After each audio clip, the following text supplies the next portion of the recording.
The 5th and the 6th of November were reserved for European Journalism Trainings Association's annual Teachers Conference in Milan, Italy. Professors from 25 different universities and from 15 European countries met at the beautiful venue of the Catholic University of Milan. The topic of the conference was narrative journalism and storytelling on digital platforms. Our journalism courses in England are very much based around multi-platform, the web, digital sort of telling of stories, and to listen and to hear from other universities around Europe and what they're doing is fascinating, and we always learn from other universities and share good practice and also share things that don't work so well. Participants had a chance to listen about good practices, concretely the projects Life on Hold and Pirate Fishing. Fur describes the life of Syrian refugees in Lebanon, and it's a reader's choice how to go through the story, while Pirate Fishing project is presented as a game, where users learn how the investigation process works. Everybody seems to think that the web documentary is basically the only interactive form you can use.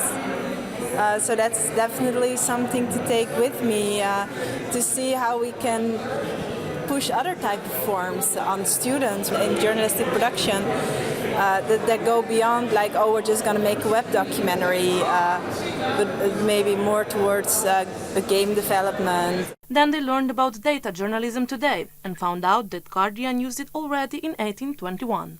The Dublin Institute of Technology discovered that students can produce complex work if given time and support. I expected a lot of inspiration that I could give to my students. Also what I expected and actually also found was ways of teaching students how to tell stories. So not only like tips and tricks which they can use, but really like diving into the underlying structure. And I think, I found some great inspiration to build on that. Teachers from all different parts of Europe, from journalism departments, can meet each other and can get some inspiration on how to organize their curriculum, how to teach their students a new way of doing journalism, because we live in a totally new area. And I think it's really important that all over Europe teachers of journalism can talk and get inspiration from each other. But the information was not only exchanged during the lectures. Coffee breaks and meals were also essential for sharing experience, networking and planning future collaborations. We've been able to fit in a lot of the talks. We had a lovely meal last night, so we were able to chat to lots of different people as well outside of the talks. The second day started with the presentation of useful multimedia storytelling chart, which helps you to find a form that fits the content the best. It was also admitted that while students come from the digital era, they still struggle to produce multimedia content. We share the same ambition to make multimedia journalism on all the supports, and it's very important to say and re-say to the students, because it's not very fluid, easy for them to understand that. The example of San Siro story showed how important it is to encourage students to work on multimedia projects.